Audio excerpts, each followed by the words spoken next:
ஸ்ருதி ஸ்மிருதி புராணானாம் ஆலயம் கருணாலயம் நமாமி பகவத் பாத சங்கரம் லோக சங்கரம்.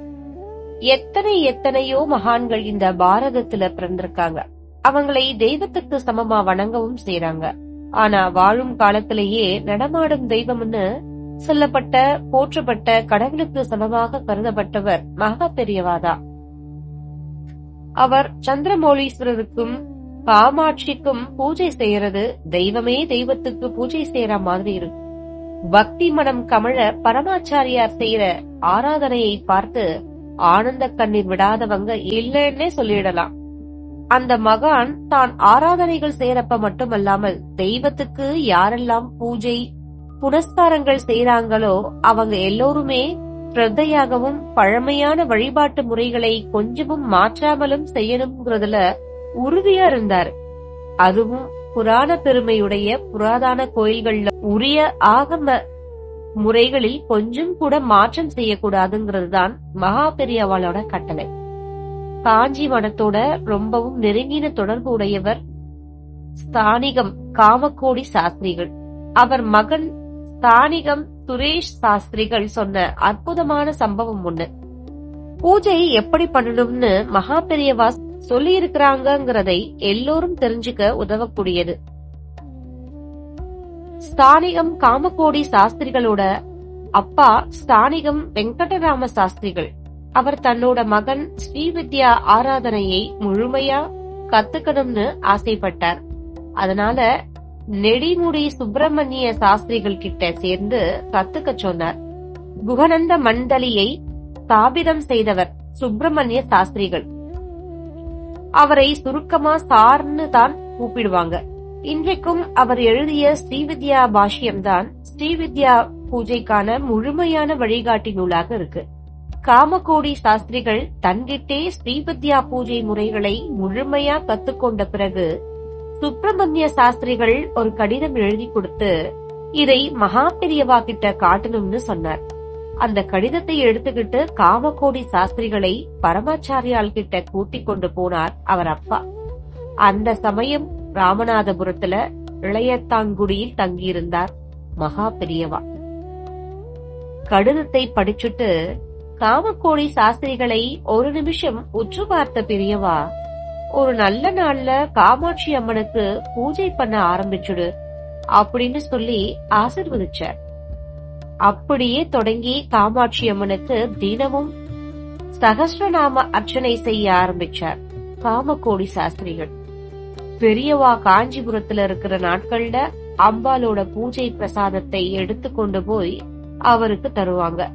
காஞ்சி காமாட்சி அம்மன் கோயில்ல பௌர்ணமி தினங்கள்ல விசேஷ பூஜை நடக்கும். இரவு 9:30 மணிக்கு தொடங்கப்படுற அந்த பூஜை நள்ளிரவு வரை நடக்கும். அதுல முக்கியமான விஷயம் என்னன்னா, அந்த ஆராதனையை யாரும் பார்க்க முடியாதுங்கிறது தான். சுமார் 9 மணி வாக்குல அந்த வழிபாட்டுல பங்கெடுக்கிற பக்தர்கள் கிட்ட சங்கல்பம் செய்திருவாங்க. அதன் பிறகு கர்ப்ப கிரகத்தை சாத்திட்டு அர்ச்சகர்கள் மட்டும் உள்ளே இருந்து அர்ச்சனை ஆராதனைகளை செய்வாங்க.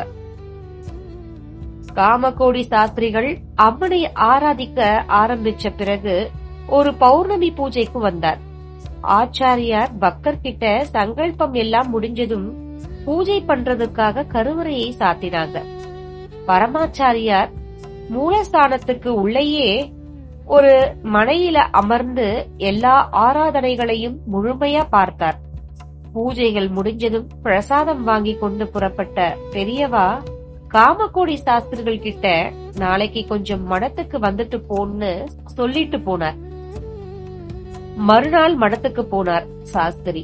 அவர்கிட்ட பெரியவா, இந்த பௌர்ணமி பூஜையை ஏன் இப்படி நடுராத்திரியில யாரும் பார்க்காதபடி பண்ணணும், பகல்லையே செய்யலாமே அப்படின்னு கேட்டார்.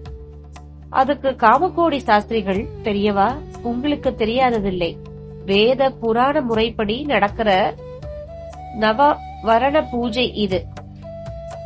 காலங்காலமா காமாட்சி அம்மன் கோவில்ல இந்த நேரத்துலதான் பூஜை நடக்கிறது வழக்கமா இருக்கு. இதை மாத்தி பகல்ல பண்ணணும்னா பெரியவா நீங்க தான் உத்தரவு போடணும்னு சொன்னார்.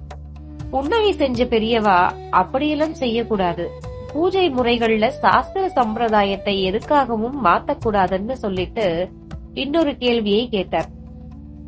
ராத்திரியில செய்ய வேண்டிய பூஜை இதுன்னு சொல்றியே, ஆனா இதையே வசந்த நவராத்திரி, சாரதா நவராத்திரி சமயங்கள்ல மட்டும் பகல்ல செய்யறது ஏன்? பரமாச்சாரியா இப்படி கேட்டதும் எல்லோருக்கும் ஆச்சரியம். ஏன் இப்படி கேட்கிறார்? அவருக்கு தெரியாதா என்ன? விவரத்தை சாஸ்திரிகள் சொல்ல போறார்னு எல்லோரும் கவனமா பார்த்தாங்க. சாஸ்திரி விளக்கங்களை, ஸ்ரீவித்யா உபாசனையில உள்ள பூஜா விதிகளை சொன்ன சாஸ்திரிகள் அந்த முறைப்படிதான் நவாவரண பூஜை செய்யப்படுதுன்னு சொல்ல சில ஸ்லோகங்களையும் விளக்கமா சொன்னார். எல்லாத்தையும் பொறுமையா கேட்ட ஆச்சாரியாள், உன்னை நான் கேட்ட கேள்விகள் எல்லாம் ஸ்ரீ வித்யா உபாசனையை நீ பூரணமா தெரிஞ்சுட்டு இருக்கியான்னு பரிசோதிக்கவும், பழமையான பூஜை முறைகளை யாரும் எதுக்காகவும் மாத்தக்கூடாதுங்கிறதை மற்றவங்க தெரிஞ்சுக்கணுங்கிறதுக்காகவும் தான்.